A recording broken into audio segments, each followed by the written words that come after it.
Terang aja lu. Kalau ditarget kaum globalis dan negara pendukung globalis, lu pastilah ditarget sama pejabat yang negaranya diokupansi sama globalis. Lu Westphalian sih, udah gitu lu terang-terangan lagi ambil posisi tersebut. Itu adalah kalimat dari guru besar filsafat kampus kenamaan di Jawa Tengah ketika berkomentar tentang akun YouTube Bosman yang dibungkam. Ternyata alhamdulillah balik lagi dengan persyaratan yang ketat. Sahabat tahu apa itu Westphalian? Istilah bagi orang atau pemimpin yang mengambil aliran nasionalis seperti Bung Karno misalnya, tokoh di Indonesia. Westphalian itu muasal lahirnya sistem demokrasi. Westphalian anti monarki atau anti kerajaan atau elitis, di mana sampai sekarang kaum nasionalis memang anti elitis berkuasa mutlak atau anti segelintir manusia mengendalikan seluruh sisa manusia hajat hidupnya. Westphalia Treaty atau Perjanjian Westphalia di sebuah tempat saat ini adalah wilayah Jerman di abad 17. Tahun 1648 perjanjian tersebut. Perjanjian ini adalah hasil kongres diplomatik besar sehingga menciptakan sistem tatanan politik baru di Eropa Tengah yang kelak disebut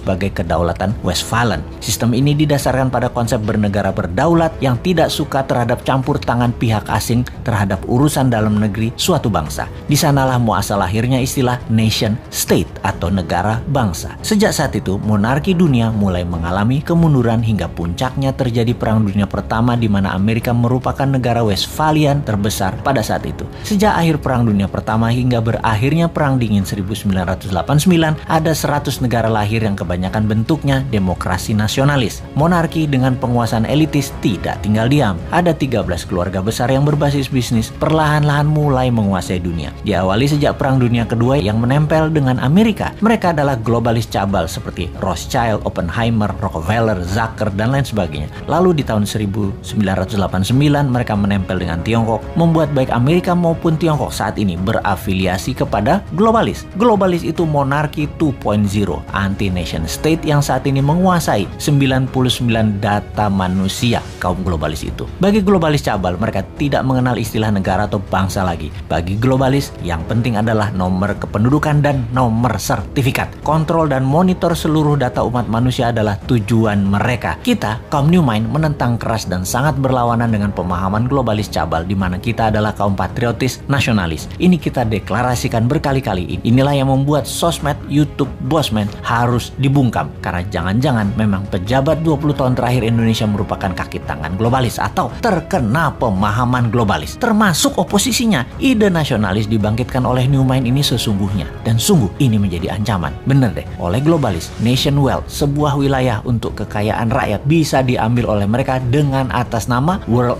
wealth, kekayaan dunia untuk dunia. Padahal kekayaan aset suatu negara ya milik rakyatnya seharusnya. Itu kalau rakyatnya pinter dan mentalnya nasionalis. Kalau rakyatnya dibodohin, rakyatnya melihat aset negara diambil asing yang didukung pejabatnya, dikatakan bener aja tuh tindakannya. Ya rapopo juga. Kenapa bisa sebodoh itu rakyatnya seperti negara tetangga? Karena kuatnya narasi propaganda yang dijaga ribuan buzzer. Dan itu solusi oleh mereka. Sungguh, bagi globalis, mereka harus pegang kekuasaan, mengontrol dan memonitor seluruh dunia, sementara mereka hanya segelintir 0,1% manusia. Aslinya tuh cabalis tidak peduli di Afrika mau banyak orang mati, di Timur Tengah banyak orang mati, Taliban, Al-Qaeda, ISIS bunuh orang banyak. Mana mereka peduli? Kalau perlu mereka biayai, termasuk membeli opiumnya Taliban. Mereka hanya peduli pada kekayaan dan kekuasaan alam monarki kembali lagi berkuasa. Rakyatnya susah di ujung-ujung, mati sekalipun mereka nggak pikirin, nggak peduli. Orang mati jutaan sama virus nggak peduli. Globalis itu yang penting dapat nomor sertifikat penduduk manusia dengan paksa menggunakan sistem sebuah pemerintahan yang taat pada mereka. Beda dengan kaum nasionalis yang akan meratakan kesempatan, menyamakan peluang untuk seluruh rakyat berbasis meritokrasi pejabatnya. Siapa yang berprestasi, dia yang menjabat. Ide New Mind yang pro-demokrasi, pro-nasionalis, patriotis, dan mendukung nation state beda dengan oportunis globalis yang ada di benak incumbent atau oposisi pada saat ini. Sungguh, itulah yang ada di benak mereka pada saat ini dari citra yang apa mereka lakukan. Itu aja kita bacanya. Sahabat,